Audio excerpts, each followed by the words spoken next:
I was just an ordinary guy. My name was Ren, 21 years old, living in modern Japan. I worked part-time at a convenience store, went to college, and sometimes got into trouble for saying things I shouldn't. I was soft-hearted, but I had a reckless streak that often made my friends call me stupid. That day, I never thought my whole world would change. Thank you so much for your support on this channel. If you haven't subscribed yet, please take a moment to hit the subscribe button and join our growing community at Cherry Boy Heart BL. Your support means a lot and helps us keep sharing more amazing stories. Now, sit back, relax, and let the story begin. It started at a small shrine hidden at the edge of the city. I had gone there after a fight with my professor, something about me being too careless with my assignments. I wanted some peace, but instead, I found myself staring at a strange, old mirror in the shrine's inner room. It looked ancient, with golden edges and faint carvings of dragons circling its frame. When I touched the mirror, the surface rippled like water. Before I could pull back, a strong force sucked me inside. My vision spun. My body felt like it was being torn apart and stitched back together at the same time. Then everything went black. When I opened my eyes, I was lying on rough stone, the air heavy with the scent of burning incense and pine. I pushed myself up and looked around. The buildings were nothing like the city I knew. They were wooden, with sweeping tiled roofs and carved beams. Men in armor and robes walked past, speaking in an older form of Japanese that sounded strange but understandable in my ears. "Where am I?" I muttered, stumbling to my feet. My modern clothes made me stand out, and I immediately felt eyes on me. "Stop right there!" someone shouted. Two guards in iron armor rushed toward me with spears in hand. My heart leapt into my throat, and without thinking, I turned and ran. I darted through narrow corridors and across a garden with ponds and stone lanterns. The ground beneath my feet echoed with the slap of my sneakers, completely out of place in this world. I didn't know where I was going. I only knew I had to get away. Unfortunately, my reckless legs carried me straight into the largest building of all, the palace. I burst into a grand hall, panting hard, and froze. Dozens of courtiers in elegant robes stared at me with wide eyes. At the far end, seated on an elevated throne, was a man who radiated such power that the air itself seemed to bow to him. The Tyrant King. His name, I would later learn, was Masamune. His hair was long and black as ink, tied loosely with a golden clasp. His eyes were sharp, narrow, and dark, but they glimmered with a dangerous heat that made me shiver. His robes were layered silk in black and crimson, embroidered with dragons that looked alive under the flickering torchlight. He didn't look human. He looked like a god of war sitting on his throne, untouchable, merciless. I should have dropped to my knees like everyone else in the room, but my reckless mouth betrayed me. Sorry, wrong door?" I blurted out, still catching my breath. Gasps echoed through the hall. The courtiers bowed lower, their faces pale. No one dared to breathe too loudly. Masamune's eyes locked on me, cold, sharp. Yet there was something else there, something I couldn't name. His lips curved into the faintest smile, though it wasn't warm. It was the kind of smile that promised danger. "Bring him forward," he said, his voice deep, smooth, and terrifying. The guards dragged me to the center of the hall and shoved me to my knees. My palms pressed against the cold floor as I looked up at the king. His gaze didn't waver. It felt like he was stripping me bare with just his eyes, peeling away my skin until nothing was hidden. "What kind of fool dares to storm into my throne room?" he asked, voice like silk over steel. I didn't storm in. I was running. I shot back before I could stop myself. "I don't even know where I am." The room went dead silent. The courtiers' faces turned to horror. A few whispered prayers under their breath. Masamune leaned forward slightly, resting his chin on his hand, his dark eyes narrowing with interest. "You don't know where you are?" I swallowed hard but refused to look away. Something in me hated the idea of bowing my head to someone like him. "That's what I said. Your guards chased me, so I ran in here. It's not like I wanted to interrupt your... whatever this is." Gasps again. The room buzzed with shock. The king's smile widened, slow and dangerous. His eyes gleamed like a predator spotting prey. "You dare speak so freely before me? I'm not afraid of you," I lied, though my heart pounded so loudly I thought he could hear it. He stood from his throne, and the sound of silk brushing against stone echoed through the chamber. Every step he took toward me was measured, heavy, filled with authority. My body tensed. The air thickened, hot and suffocating. When he finally stopped in front of me, I had to tilt my head back to look at him. He was taller than I expected, his presence overwhelming. His hand reached out, and for a terrifying second, I thought he would strike me. Instead, his fingers brushed my chin, tilting my face upward. His touch was cold at first, but heat spread across my skin where he touched me. My breath hitched. "You are reckless," he murmured, so low only I could hear. His breath fanned against my lips, close enough that I could feel it. And strangely bold. I wanted to pull away, but my body refused to move. My heart beat wildly, and my face grew hot. He leaned closer, his lips near my ear. "No one speaks to me like that. No one dares. Do you understand what that means, boy?" A shiver ran down my spine. His voice was soft, almost intimate, but it carried a threat sharp enough to cut. Still, my stubbornness rose. "Then maybe it's about time someone did." His hand tightened on my jaw, forcing me to meet his eyes. His gaze burned, dark and possessive. He studied me for a long moment, then let out a soft chuckle. It wasn't warm. It was the sound of someone who had found something new to play with. "Punish him," Masamune finally said, his voice carrying through the hall. My blood went cold, but before the guards could drag me away, his hand lingered on my face just a second longer, his thumb brushing across my lower lip as if testing something forbidden. The touch was brief, but it left me trembling, heat pooling low in my belly. "Yes, punish him," he repeated, eyes never leaving mine. "But not too much. I want to see how long his fire lasts." The courtiers bowed in obedience, their faces pale with fear. The guards pulled me back, but I couldn't tear my eyes from him. Masamune was still watching me, his smile dark and hungry, and in that moment I knew I had caught the eye of the tyrant king, and he wasn't going to let me go.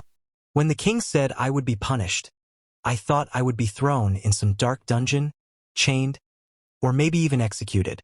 That's what tyrants did in the movies, right? Instead, I found myself ordered to serve inside the palace. It wasn't freedom. It wasn't safety either. It was worse, because it meant I was always close to him, always under his shadow. The courtiers whispered that I had offended King Masamune and that I wouldn't live long. Yet, strangely, instead of letting them punish me, the king declared I would be kept in the palace as one of his personal attendants. His words had been sharp. "If anyone dares touch him without my command, they'll lose their hands." From that moment on, I felt every eye in the palace on me. Some glared with hate, some with pity, but the most dangerous eyes of all were always his, Masamune's. The palace was like a cage of gold. Everything glittered, silk screens, painted walls, polished wood. But the rules were suffocating. Bow at this time. Eat at that time. Never speak unless spoken to. Never turn your back on the king. I broke rules without even meaning to. I forgot to bow. I spoke too much.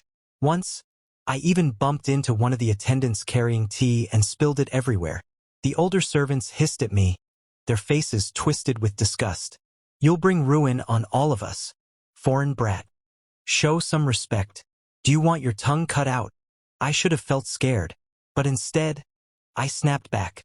"Then maybe you should stop sneaking up on me like ghosts." Their shocked gasps told me I had said too much again. And of course, news traveled fast. The next day, while I was cleaning the grand hall floor, Masamune himself appeared, flanked by guards. His tall figure filled the room, his dark robes trailing behind him like shadows. I froze, the rag still in my hand. The other attendants dropped to their knees at once. But his eyes? They were already on me. "Still so reckless," he said softly, his voice carrying in the silent hall. "You stir the nest wherever you go." My throat went dry, but something in me refused to bow. Maybe your rules are just too much. The courtiers inhaled sharply. A boy like me should never speak like that. Not to him. But instead of striking me down, Masamune laughed. It wasn't a loud laugh. It was quiet, low, yet it made the hairs on my arms rise. His gaze lingered, hot and sharp, as if he could already imagine breaking me into pieces. That was the first time I realized something strange. He didn't want me dead. He wanted to watch me. The days stretched on. Every time I served in the hall, I felt his eyes burning into me. When I poured his tea, my hands trembled under his stare. When I set scrolls beside his throne, I felt the weight of his gaze on the back of my neck. And when someone dared scold me too harshly, Masamune's cold voice would cut through the room like a blade. Did I give you permission to raise your voice at him? Silence always followed. No one dared to defy him. It should have made me feel safe, but instead, it made me restless. Why was he so focused on me? Why did he protect me but also look at me like I was prey he couldn't wait to devour? His eyes haunted me. Dangerous, hungry, and yet, something else flickered there whenever I stood stubborn in front of him. That night, I couldn't sleep. My quarters were small and cold, the thin futon doing little to keep away the chill. I tossed and turned until finally, my reckless side pushed me into action. I needed air. So, I slipped out. The palace at night was quiet, filled with the smell of pine and lantern smoke.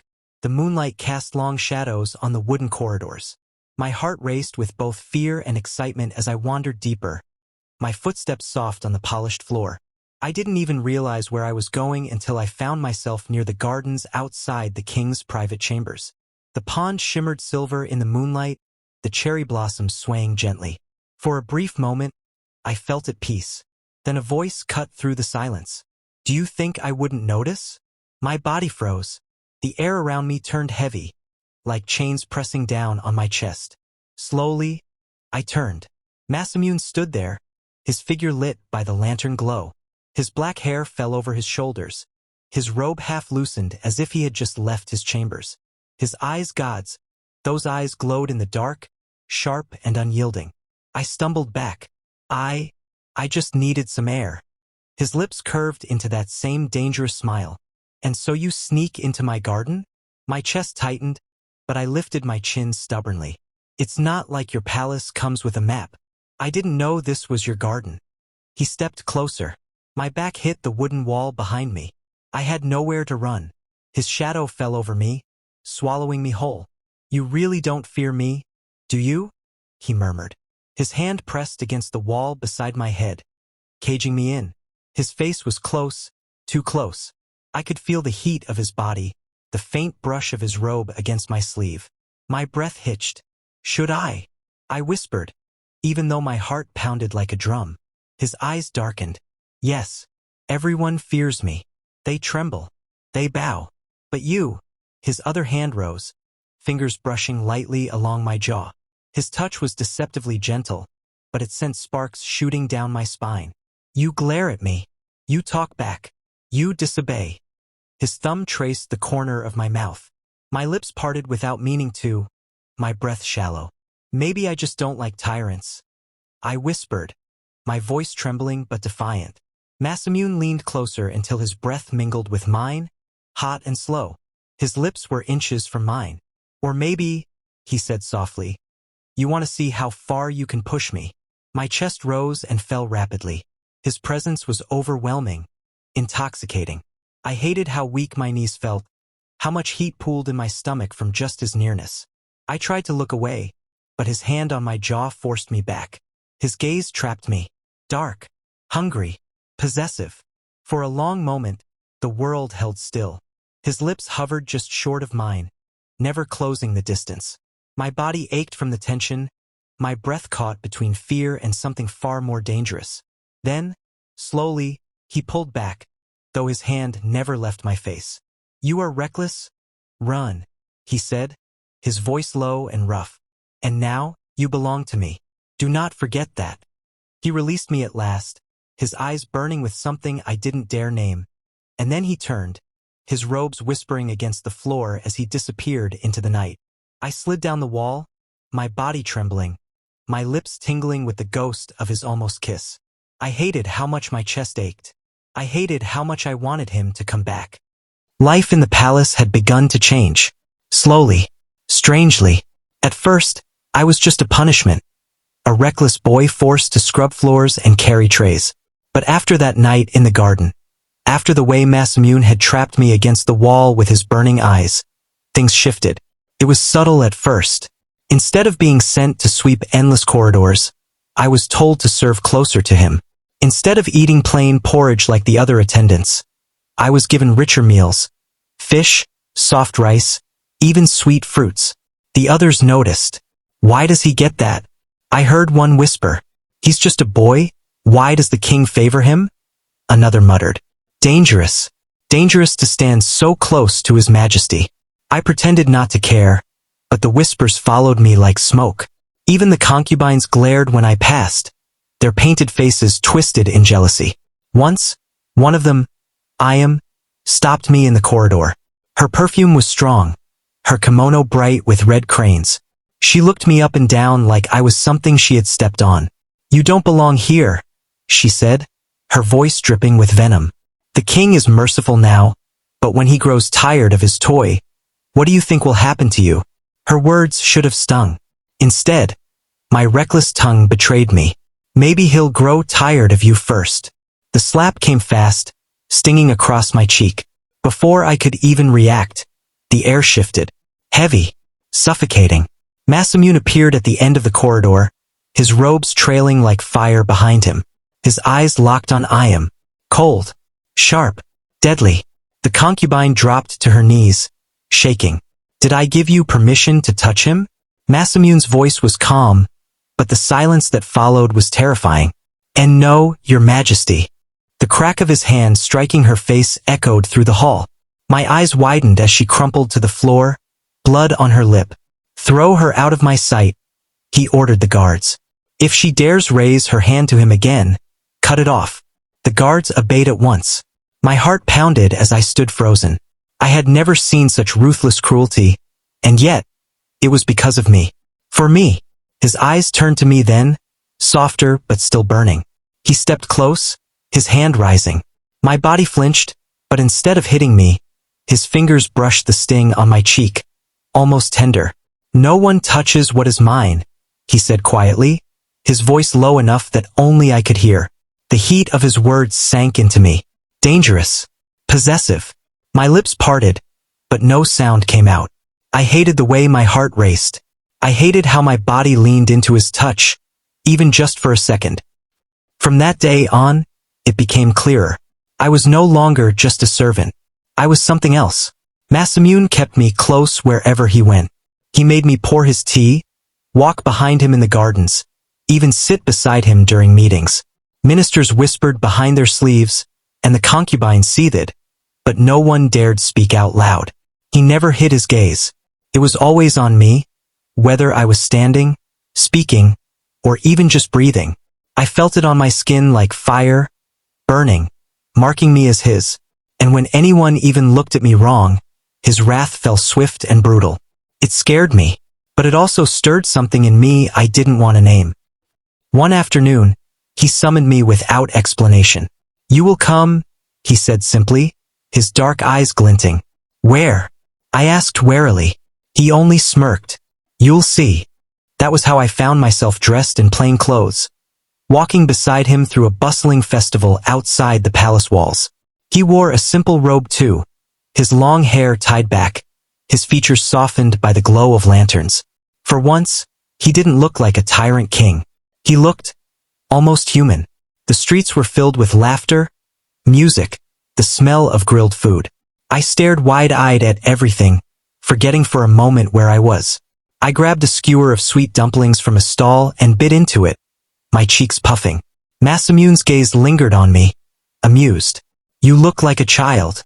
I scowled, licking the syrup from my lips. And you look less scary like this. He chuckled, a real chuckle, not the dark, dangerous one I usually heard. My chest tightened at the sound. For a while, we walked like that, quiet, almost normal. He bought me roasted chestnuts, though he didn't eat any himself. When a drunkard staggered too close, Masamune's hand shot out, pulling me against him, his arm tight around my waist. My face burned. His body was warm, solid, his robe brushing against my skin. "Stay close," he murmured in my ear, his voice low and protective. "I won't have anyone touching you." I should have pulled away. Instead, I felt my heart race, a strange warmth filling me. It was the first time I saw him like this. Not just ruthless, but protective, gentle in his own terrifying way. And I hated how it made my stubborn walls crack. That night, back in the palace, I couldn't sleep. I kept thinking about his laughter, about the way his arm had felt around me. But before I could sort my feelings, I found myself once again caught. Masamune appeared in my quarters, silent as a shadow. My heart leapt. "You can't just come in like that." He pinned me against the wall before I could finish, his hand braced beside my head, his body so close I could feel the heat of him. His eyes burned into mine, dark and hungry. "Do you know what you're doing to me?" he asked, his voice low, rough. My breath hitched. I'm not doing anything." "You are," he growled softly, his hand lifting to trace the side of my neck. My skin burned where he touched me. Every reckless word, every stubborn glare, every smile. "You test me. You make me want to break you, to claim you, to keep you where no one else can reach." His lips hovered just above mine. The air between us sizzled, thick with heat. My chest rose and fell, my body trembling from the intensity of his gaze. I wanted to push him away. I wanted to pull him closer. I couldn't decide. "Masamune?" I whispered, my voice breaking. His thumb brushed my lower lip. My body burned. My knees felt weak. Then, just when I thought he would finally kiss me, he pulled back, though his eyes never left mine. "You belong only to me," he said, his tone final, unyielding. And then he was gone, leaving me trembling against the wall, my lips aching from the kiss that never came. I pressed a hand against my chest, feeling the wild beat of my heart. I hated him. I wanted him. And I was already caught in his chains. The palace walls were starting to feel like prison bars. Every morning I woke up to the same heavy air, the same guards watching every step I took, the same cold marble halls that echoed like a cage. I had been here too long, and my chest ached for freedom. That night, I couldn't take it anymore. When the king entered my chamber, his dark robes trailing behind him, I turned my back to him. My jaw tightened, my hands clenched by my sides. "I don't want to live like this anymore," I said, my voice sharper than I expected. "I'm not a caged bird for you to lock away." Silence. Then his deep voice, heavy and cold. "You belong to me. Run. No one else will look at you. No one else will touch you. If you keep fighting me, I will lock you away where no eyes but mine can see you." His words slammed into me like chains.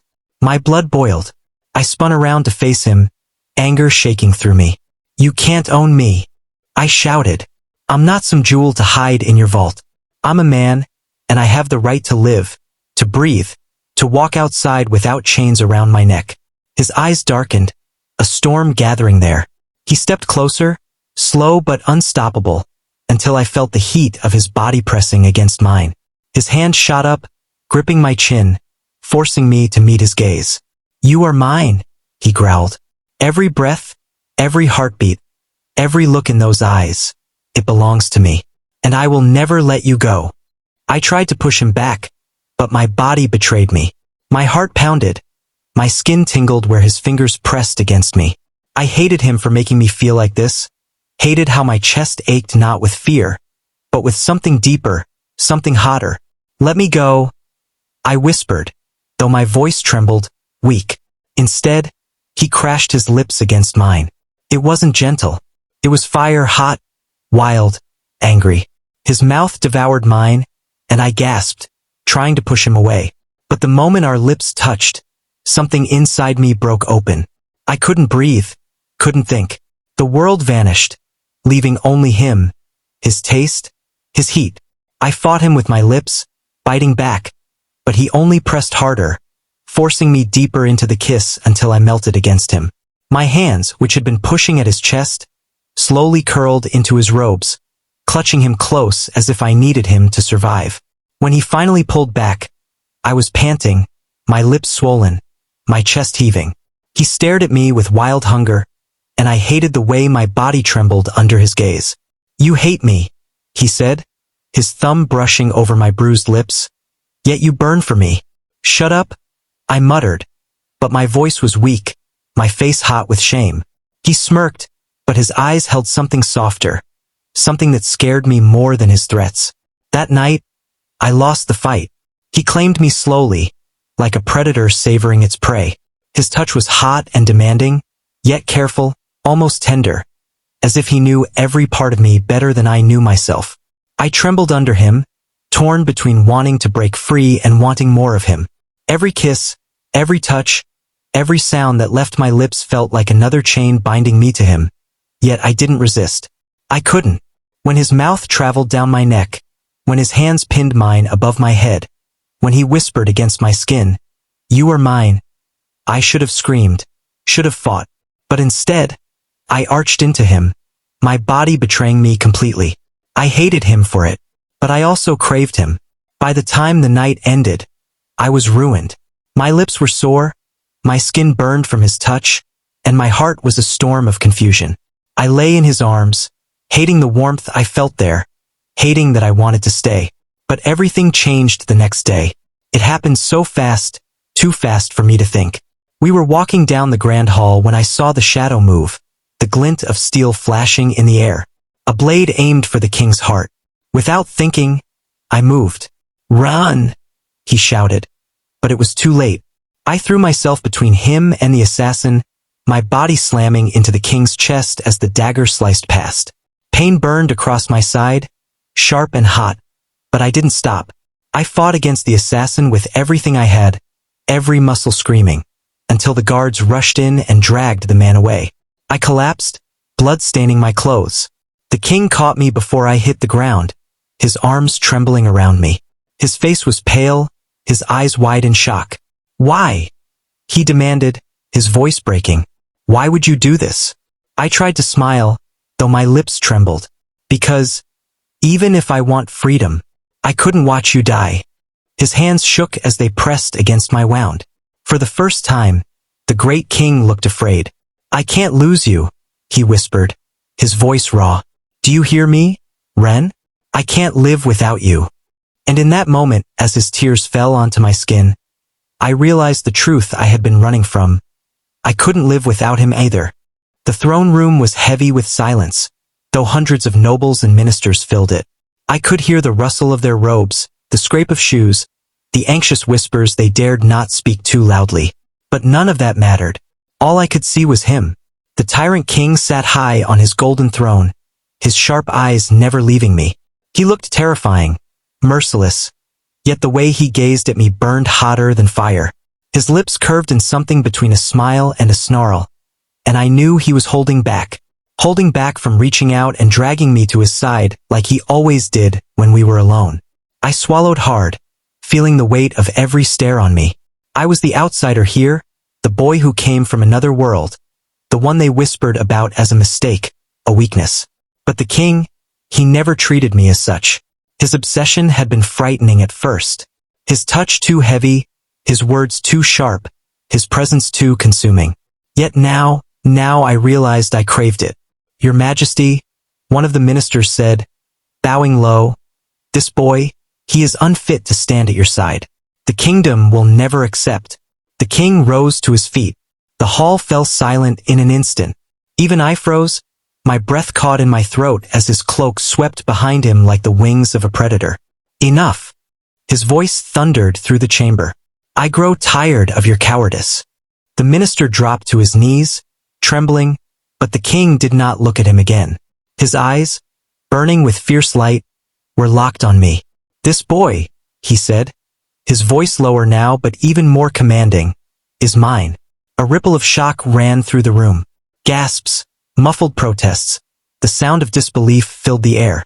My heart pounded so hard it hurt. He is not a mistake. He is not a weakness. The king descended the steps from his throne with slow, steady steps, each one echoing like thunder. "He is my consort. From this day forth, Let it be known across every land that he belongs to me. Any who dare to speak against him. His eyes turned deadly as he swept them across the hall. Speak against me. The ministers fell silent, their heads bowed. No one dared to challenge him again. And then, he was in front of me. I felt small under his towering presence, but his hand reached out, strong and steady, wrapping around mine. Heat surged through me. He raised our joined hands for all to see, his grip unyielding. Run, he said, his voice softer now but carrying to every corner of the hall. You are mine, not just in the shadows, not just in stolen moments. Mine before the world. Mine in this life and every life that follows. My vision blurred. I hadn't realized I was holding back tears until then. For so long, I had resisted, afraid of being trapped, afraid of losing myself to him. Yet now, standing in the open before everyone, I didn't feel fear. I felt free. I squeezed his hand, my voice shaking as I whispered, "Then take me. I don't want to fight it anymore." The king's breath caught, his eyes widening as if my words had struck deeper than any blade. Then his arms wrapped around me, pulling me into his chest with such force that I stumbled.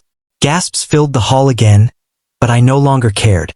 His embrace was iron, desperate, almost painful, but I clung to him just as fiercely.